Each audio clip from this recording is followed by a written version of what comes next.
Let me just follow up a little bit about what I talked about yesterday about how we resist ourselves, different layers as we go down. We keep finding a resistance and a resistance, which is what has held our false identity in place for a long, long time. And that there is a lot of value in allowing it, in just saying, like we talked about yesterday, is yes, you can be here. You can be here. There is an immense amount of softening and letting go that can happen in there, so that this contraction around these emotions that we have not been able to fully digest and feel and get rid of, they actually get an opportunity to soften. I know that we all walk our very unique path home. And that's why, you can never compare yourself with anybody else, how they came to the place where they are now. And that's, of course, the same for me. What I share here with you is what has been my own journey, and it may or may not resonate. It's fine either way. If it resonates, of course, then it might be helpful to listen to this and refer it back to yourself. My path has been specifically learning to love all of myself, because I was not very good at that for most of my life.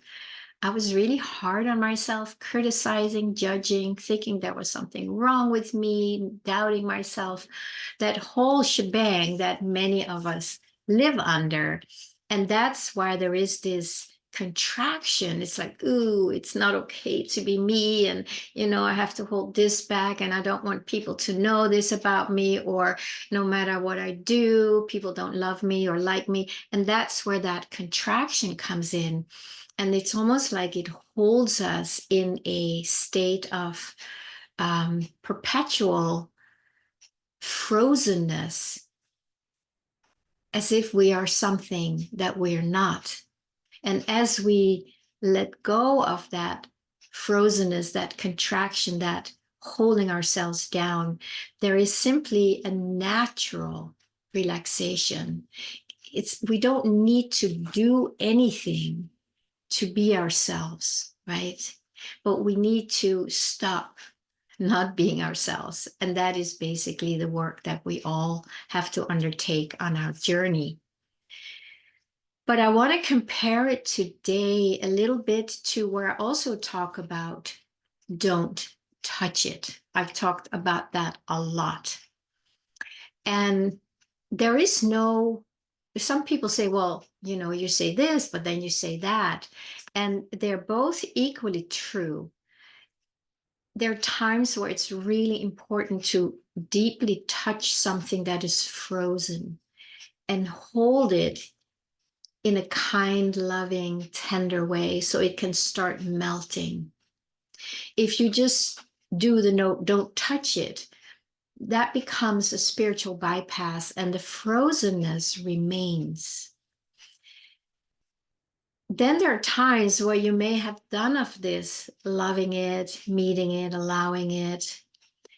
And then there is a time where it's time to stop touching it. And I cannot tell you when that is.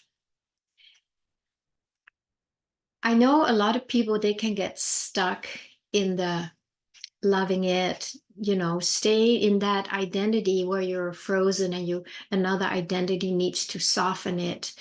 And so you can come back to yourself, but it can also become, a way of life that never ends. So what I often say about self-love is that self-love is not the goal, but it is the means to get to the goal, which in my experience is fully waking up to who I truly am. And the process of self-love is very important to unhook. And then there is a place where you are able to not touch it anymore. You have brought enough of yourself home. You have enough energy available to stay here. And then the old pattern of going back and working on it and doing things like we do, that could just keep us cycling around in that separate sense of self, which is not real and which is not who we are. So there really is a fine line to find one and the other. And sometimes you need to do this, and then next day you may need to do this. And the more you learn to follow your own flow, your own inner guidance, your own inner knowing, which comes as a sensory felt sense experience or knowing. And the more you know that, the more you trust it, it will guide you. It will guide you. And everybody may say, Pernilla, you need to stop doing that, for instance. But if I know inside, like, no, today I really need to go there, then I go there, and then I stay with it in however way I need to stay with it. And I would say, from my experience on this journey, that has been true for me. I see it is true for many people. I cannot say that it's true for everyone, but it seems that there is a tendency to get stuck maybe in one or the other. The bypassing or the getting lost in the identity and never getting out of it. And I do see people doing that, but I also see people doing that because they need to do it. It's essential for them to do this deeper work. So yesterday, I talked about, yes, whatever part that is, yes, you can be here. So in that, I do touch it, but only long enough so it can let go. So there is a purpose to all the little steps we need to take depending on where we are in our unfolding on our journey home. It's really an individual thing. And I do believe that learning that soul language, that felt sense language that tells you, so you can stay in your flow, because your flow is going to bring you all the way home.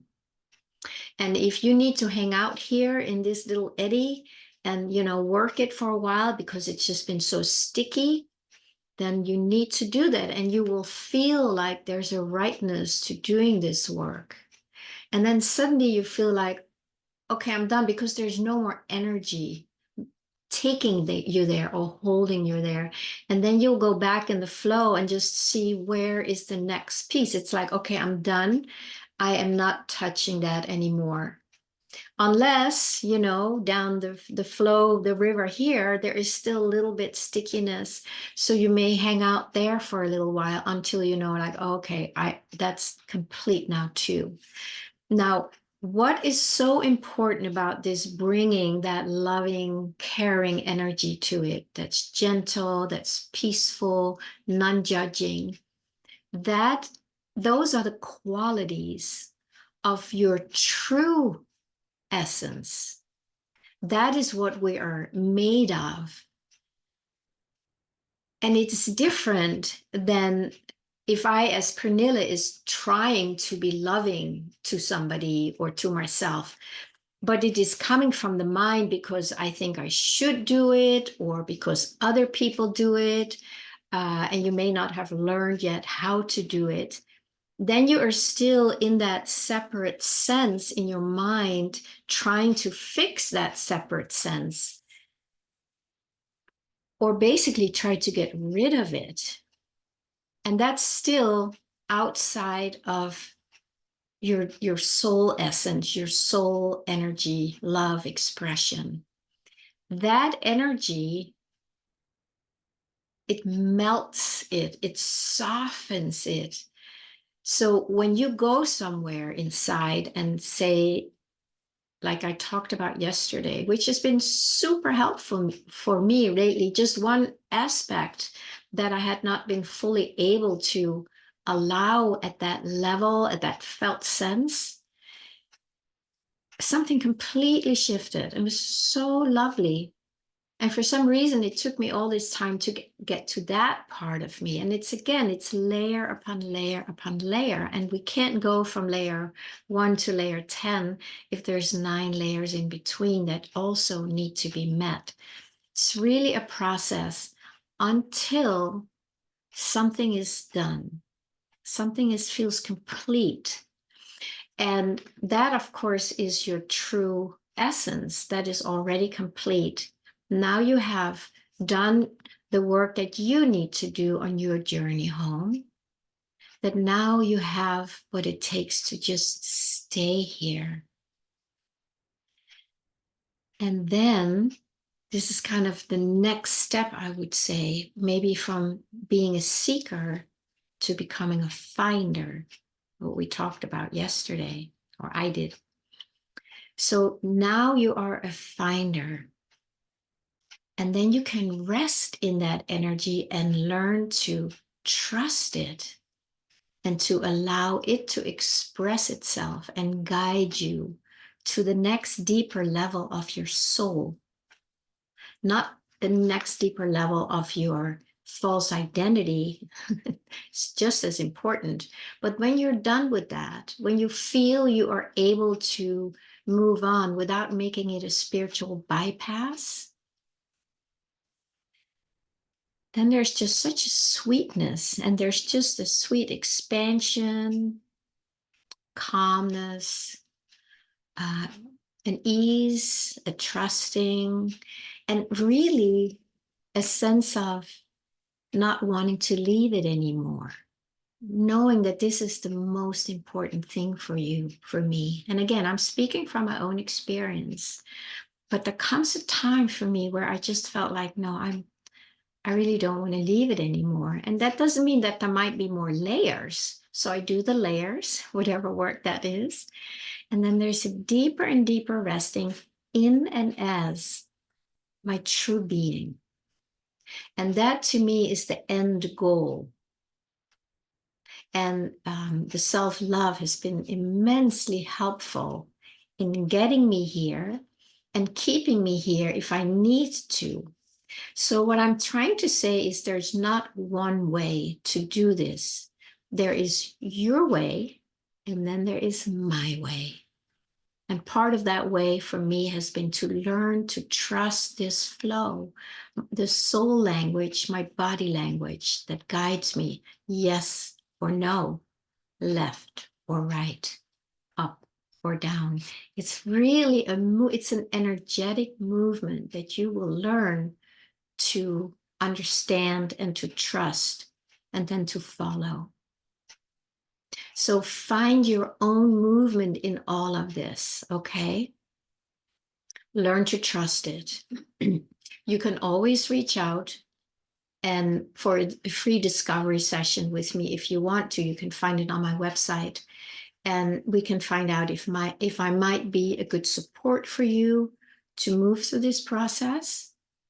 And also, I will be offering a 5-week online course in the near future where we will really work on this in a way so it becomes more natural, and being with other people can be very helpful in learning to trust it and see and hear what other people are going through and how we can relate to that. And that can be very helpful to our own process. So that's my little invitation for you today. And again, please like, subscribe, comment, share with anybody who might enjoy this too. I'd love to hear from you. And that will always help me to share more of what might be wanted to be heard from you. Because when that's there, it feels to me that this flow just comes and meets it out there. It's not something I'm planning on or trying to figure out, which is the great part. It's like in that flow, I just trust it and I wait to see what comes out. And many times I learn from it too. Seriously, it's amazing. So give it a try and I hope to hear from you.